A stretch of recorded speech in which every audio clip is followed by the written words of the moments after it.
बीडचे सरपंच संतोष देशमुख यांच्या हत्या प्रकरणामुळे राज्यामधलं राजकारण हे ढवळून निघालंय आणि याच प्रकरणामध्ये मंत्री धनंजय मुंडे यांच्या राजीनाम्याची मागणी विरोधकांनी मोठ्या प्रमाणावरती लावून धरली आहे। यातच भगवानगडाचे महंत नामदेव शास्त्री यांनी जाहीरपणे धनंजय मुंडे यांना पाठिंबा दर्शवला आणि यानंतर आता मृत संतोष देशमुख यांचे बंधू धनंजय देशमुख आज भगवानगडावरती जात आहेत। महंत नामदेव शास्त्री यांची ते भेट घेणार आहेत आणि या प्रकरणामधले पुरावे सुद्धा महंत नामदेव शास्त्री यांना ते सादर करतील। इथला आढावा घेतलाय आमचे प्रतिनिधी सुनील भोंगळ यांनी।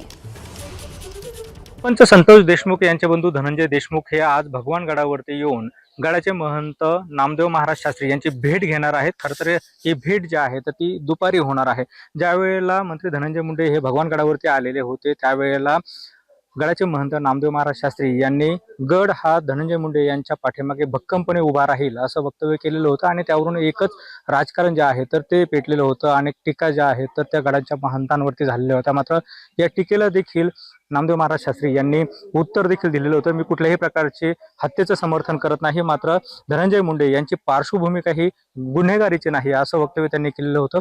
एकूणच जर बघितलं तर याच अनुषंगाने आज संतोष देशमुख यांचे बंधू धनंजय देशमुख जे आहेत तर ते गडावरती दाखल होणार आहेत। दुपारी 12 वाजण्याच्या आसपास त्यांची भेट ही गडाचे महंत नामदेव महाराज शास्त्री यांच्याशी होणार आहे आणि त्यांच्याजवळ असणारे सर्व कागदपत्र असतील, काही सीसीटीव्ही फुटेज आहे तर ते आपण महाराजांना देणार आहोत असं त्यांनी म्हटलेलं होतं। एकंदरीतच या भेटीनंतर नेमकी दोघांमध्ये काय चर्चा होते हे पाहणं देखील तितकंच महत्त्वाचं ठरणार आहे। कॅमेरा पर्सन प्रसाद सह सुनील भोंगळे, एबीपी माझा, भगवानगड, अहिल्यानगर। एबीपी माझा, उघडा डोळे बघा नीट।